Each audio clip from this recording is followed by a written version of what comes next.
Okay, guys, so I'm not an asshole, and certain shop owners, certain GMs, and certain dealerships, like Caleb worked at Ford, and they would take every garbage customer, and there is garbage customers and garbage jobs, and the customers who supply their own oil and all that drama. And I did an oil change. hold on, Jude's told me stories since he's still the lube tech over there at the dealership, that the service writers still will take in customers with their own oil products and change their oil. Watch this. Hold on. See you later. I don't care. Whatever oil products you can buy, so can I. Yeah. I'm not here just to collect labor to change your oil and deal with that crap. We're not your personal mechanic to say, you follow me? This is a business. But Yeah. you can tell your story. Go ahead. I had to do an oil change on a diesel. It was a power stroke, and he wanted an oil sample. He came with a mason jar, so I could get a sample of his Did you oil. piss in it?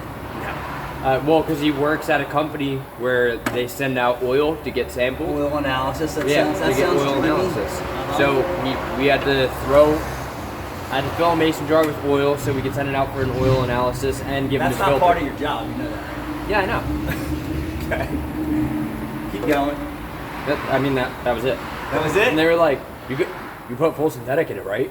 I'm like, I went to parts and said I needed oil for this ticket. That's correct. I said, if they didn't give me the right oil, that's on them. That's right.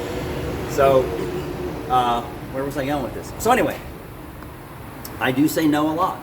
Mm-hmm. You know, I have to do what's best for me, what's best for the customer, and not always what's best for the customer is best for me, and vice versa. Mm-hmm. So we just had a customer in here that we've been patching up his Mercedes exhaust system for years, quite a few times, and he was here, I don't know, 6 months ago, and I said, hey, I could just weld this hanger back on.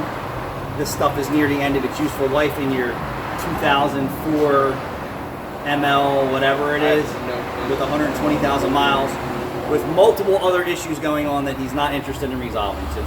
So I have a tracking a paper trail on warning lights, oil leaks, tire condition, brake problems, all unresolved. Today, I got on the lift. See, he's driving down his road, his exhaust let loose. I didn't even get the road tested. I suspect the couplers in his drive shaft are bad too. And that's my fault for not saying that. Nor would he even fix it, to be honest with you. So I showed him the front struts have excessive bounce 3 times. The rear suspension control arm bushings have bushings hanging out of them.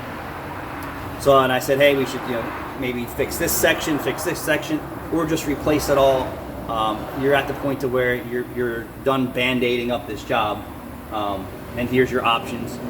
I kind of had an agreement with him, like he was under the car with me, where I'm showing him what's going on. And some customers just think that they know more than me, and he's like, oh, no. After Rachel told him how much it was going to cost to do the minimum repairs for him, that he didn't like that, he was going to come out and talk to me. Well, I already told you what your options were. 2 sections, patch in, replace the middle section, and then if you want to wait for the rear section to come apart, that's okay right now. We can do the center section where the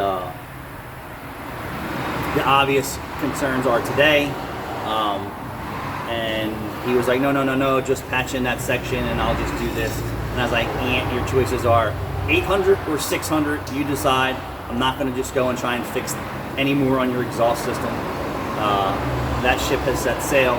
So this is where I say, no, I'm not doing what's best for the customer. I'm doing what's best for both of us, is not having him drive down the road after I patch it, and then the rest of it falls off while he's driving down the road, because that's where you're at when you're talking 25-year-old, 30-year-old exhaust systems.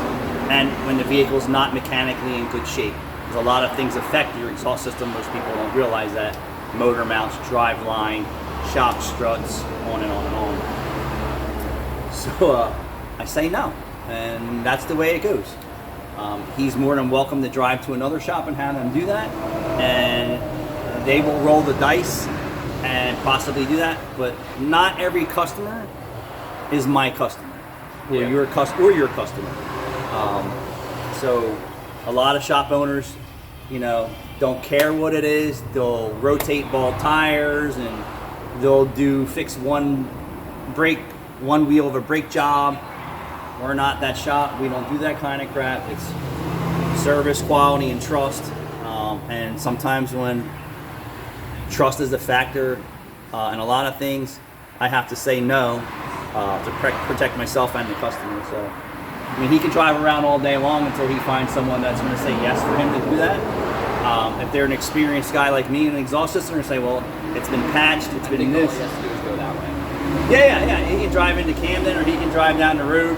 And as soon as they start hitting it with the Sawzall to fix the one section, the other parts are going to fall on the ground. And we've shown this in many videos that this is why I don't touch it, because he's not prepared to spend $600 on a minimum now.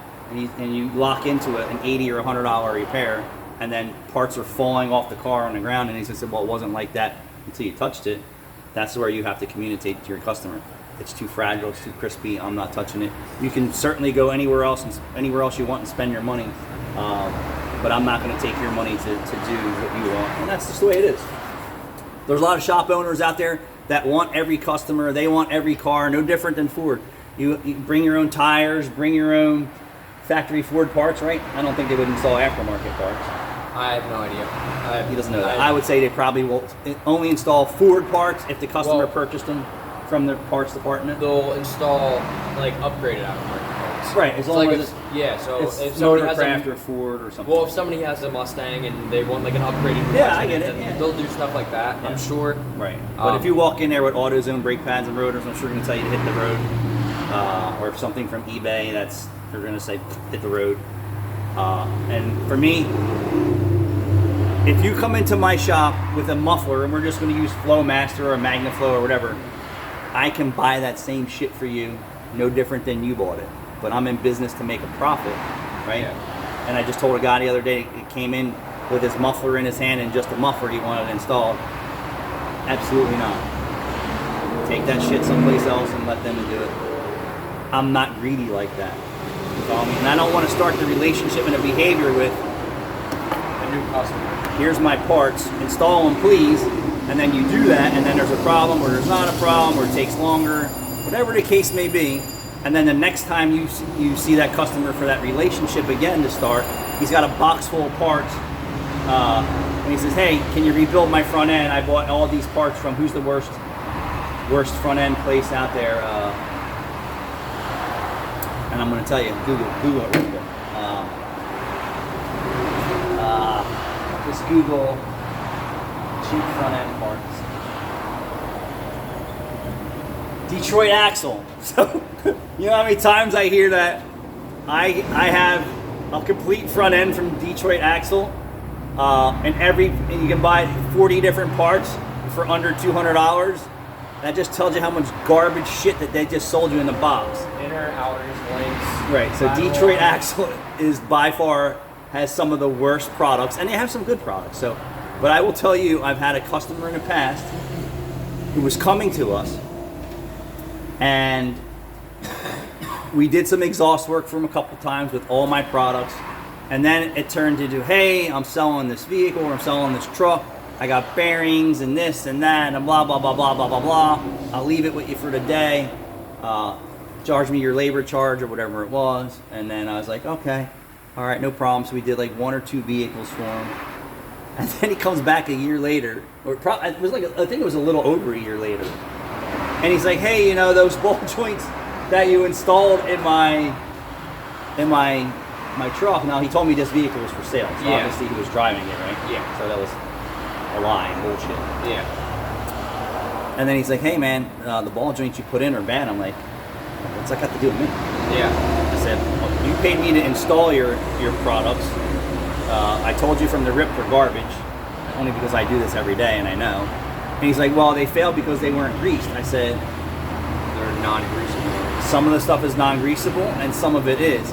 And once I install it and we grease it once, it's not my responsibility to grease it any further than that. You don't come back for maintenance.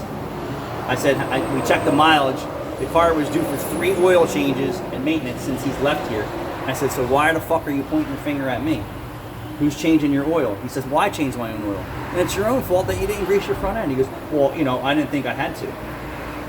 Welcome to today's garbage shit that Detroit Axle sells. yes, if there's a Zerk fitting and you're in for maintenance, they require grease, period. So I haven't seen that customer since. It is what it is. We will no longer install anybody's garbage ship parts, and that's just the way that it goes.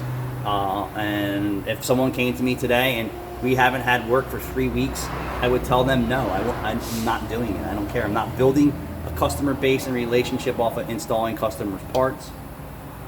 The customer, in most cases, does not know what's best for them or their vehicle. Most people only know that, hey, I have a problem, and this is how much money I have, or how much money I have, and that's the way it goes. So I didn't mean to bend your ear and go on and on and on. So you just watch me tell a customer no, that I will not rig up his exhaust system. And you can certainly go to wherever this customer went and have this type of work done on your vehicle all day long, because they're out there. And I had a YouTuber tell me that they went to a shop that they go to, and I guess he supplied his own starter, which, here you go. Not pointing my fingers at you, Mr. Customer. I'm just saying that I don't do that kind of stuff, and I don't want to do that kind of stuff. And then you had a problem, now you have a sour taste in your mouth. The problem is the shop should have just told you no from the rip, no, they won't install your starter. And if you had enough skill to check their working and go back and tighten it, good for you. You should have did it yourself and saved $140. And don't take it personal, don't take it personal at all. And sometimes you have best lessons learned the hard way. So we're gonna say, you can go out here and have this kind of work done all day long. This bracket completely missing, harness disconnected. I mean, it doesn't take much to make a bracket if you're doing metal work already on this car. So simple bracket, secure that, not a big deal. You could go to Home Depot, you could go cut a stop sign down, and you could do whatever you want and make a bracket to secure the ABS unit, so it's not swinging around by the brake lines. Charcoal canister just tells me they are probably drunk or smoking something, and they completely forgot that they took this out and then it was missing. That's the charcoal canister. Now I need to go find out what ground wires are cut or broken or whatever the case may be. But there's plenty of scab shops out there. Thanks for watching.